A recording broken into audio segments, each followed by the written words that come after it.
This one's from Donnie. Donnie wants to know for both of you here, favorite Ricky Rudd memories. We'll start with you, Stanton. Oh, geez. I knew Ricky a long time because my dad, when he raced Cup, became friends with Ricky. So I've spent a lot of time with Ricky and Linda. And I just say, just to be on the track with these iconic guys. So it's like I'm racing next to Ricky. I'm actually beating Ricky Rudd. Like I just remember being around him and being with those guys. I have a good picture of him early on in my career. He has me in a headlock goofing around. It was in one of the NASCAR magazines. But I've spent a lot of time with him. I worked at his shop when I didn't have a ride. I did his marketing and his licensing deals. Wow. And handled that there for a while. And then I got a ride and he's like, yeah, go do it. But I committed and he put me to work for him in his shop. And that was probably mid-90s when he had the Tide deal. I do remember I helped him make the Daytona 500. He left me out to dry. That's probably my worst memory of it, because I had a great car. I was actually super fast in all the practices, and I could run anywhere. And I was in the front pack. I think it was 6th, and we broke away a long ways from the rest of the pack. And Jimmy Spencer was in front of me, and I don't know, he decides to start going too wide, and we all start racing, and that next pack caught us like in 5 laps. We literally were a half straightaway ahead.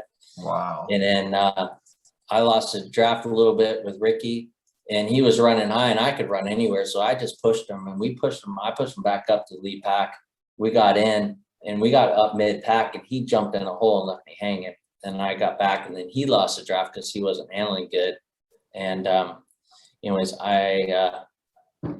he was the last one to get in the race, and I was the last one to miss the race. That was my worst memory. So I have a lot of good memories with him, but one bad one that supersedes it all. I love that. The memory you have, he hung you out to dry. He hung me out to dry. I'm like, you have a provisional too, and I'm in this little team just coming in, and I actually had blown a tire, like Jeff Hammond, everybody like on the shows, like the best Chevy, Stanton Barrett. And yeah, he has a chance to win. I really had a chance to win the twin one. I mean, I led drafts and the whole thing, and I blew it.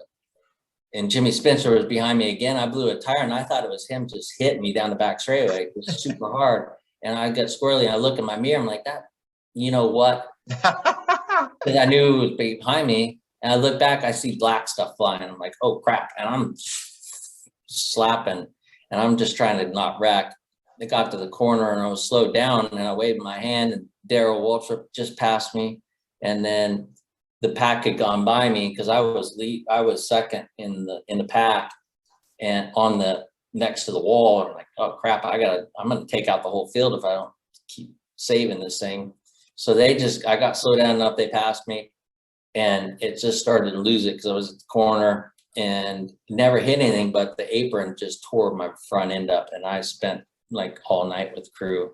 NASCAR let us stay late, but that affected the car a little bit, but I had a great car. And then Ricky Rudd, I tried to help a friend, and he wasn't so friendly to me. Hey, Stan, I don't mean to interrupt here, but man, hey guys, have y'all noticed that Stan's talked a lot about Jimmy Spencer? Stan and Jimmy Spencer, y'all have had a lot of run-ins, man. Yeah, he wrecked me at the Bud Shootout. Like, oh my God, yeah. That's funny. David, what about you and Ricky Rudd? Man, I'm just a fan of Ricky Rudd's. Man, he's respect his accomplishments. He's obviously one of our heroes in our sport. He's done a lot. One of the things I remember one of the first times I ever been to the Daytona International Speedway, and this was, God, I want to say in the 80s. I'm walking into the stands, and I walk through a hallway, and it opens up, and the track's right there. I think I was in a tri-oval, and I remember seeing it was a blue and yellow number 15 Wrangler car, and it was flipping. I watched it flip 10 times. I don't remember, but it was him. And I don't know if it was the twin 125s or practice, but he flipped. And I remember that you think the guy's dead. The ambulance is over there and you don't know what's going on, but he ran the Daytona 500. I think they had to tape his eyes open. I remember they taped his eyes open. His eyes were so swollen, and the guy raced the Daytona 500. I don't remember how he did, but I always remember Ricky Rudd flipping when I first walked through there and looked out on the racetrack. He was coming off turn 4, and it was right before the trial. I don't know if he got loose off of 4. I don't remember the situation, but I think that story, I think a lot of people know that he had 2 black eyes, and they didn't think he was going to be able to run the 500. They taped his eyes open because his eyes were so swollen, and he raced the whole race. And I think he was driving for Bud Moore. I could be wrong about that, but I believe that was in the 80s. So that's my Ricky Rudd. That was unbelievable. Yeah, it was unbelievable. But I don't know Ricky Rudd like Stanton knows him, but man, I'm a big fan of his.